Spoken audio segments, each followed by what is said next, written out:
ഒന്ന് ചിന്തിച്ചാൽ എത്രയാണെന്ന് വെച്ചിട്ടാ നീ തോക്കുന്നത്? അല്ല, എന്താ ഞാൻ മാറി ചിന്തിക്കേണ്ടത്? പറ, കേക്കട്ടെ. ചേതനെ പരിഹസിച്ചുകൊണ്ട് എഡ്വിൻ പറഞ്ഞു. എന്തുകൊണ്ട് നമുക്ക് നമ്മുടെ വിദ്യാർത്ഥികളെ ഗൈഡ് ചെയ്ത് മത്സരിച്ചൂടാ? നമ്മുടെ ജോലി തന്നെ ഗൈഡ് ചെയ്യുന്നതല്ലേ. അതുകൊണ്ട് നമ്മൾ മത്സരിക്കുന്നതിന് പകരം മത്സരം നമ്മുടെ വിദ്യാർത്ഥികൾ തമ്മിൽ. സിമ്പിളായി ചേതൻ കാര്യം അവതരിപ്പിച്ചു. ശരി, നീ പറയുന്ന പോലെ നടത്താം. പക്ഷെ ഒരു കണ്ടീഷനുണ്ട്. നിന്റെ വിദ്യാർത്ഥിയെ ഞാൻ ഗൈഡ് ചെയ്യും, എന്റെ വിദ്യാർത്ഥിയെ നീ ഗൈഡ് ചെയ്യണം. ഇതിന് സമ്മതമാണെങ്കിൽ ഞാൻ റെഡി, എഡ്വിൻ അവനോട് പറഞ്ഞു. എന്ത്? നിന്റെ വിദ്യാർത്ഥിയെ ഞാൻ ഗൈഡ് ചെയ്യണമെന്നോ? എന്റെ വിദ്യാർത്ഥി ഒരു പാവമാണ്, സത്യസന്ധയാണ്, വിശ്വസിക്കാം.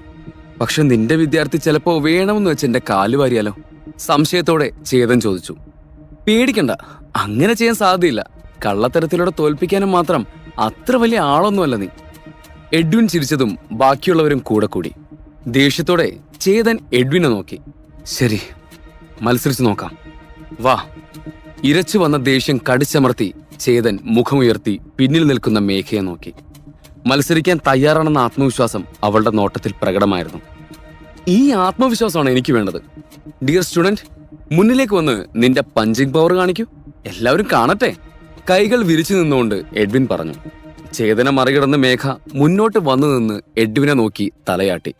ഒരു ദീർഘ നിശ്വാസമെടുത്ത് തന്റെ എല്ലാ ശക്തിയും ഉപയോഗിച്ചുകൊണ്ടവൾ പ്രഭാവലയം പുറത്തെടുത്തു. കൈകൾ ചുഴറ്റിപ്പിടിച്ച് എതിർദിശയിലേക്ക് ആഞ്ഞു വീശി. വെട്ടിത്തിളങ്ങുന്ന നക്ഷത്രം പോലെ ചുറ്റും പ്രകാശം സൃഷ്ടിച്ച് വേഗത്തിൽ മുന്നോട്ട് നീങ്ങി. ഈ കാഴ്ച കണ്ട് ചേതൻ ഞെട്ടിത്തെറിച്ചു നിന്നു.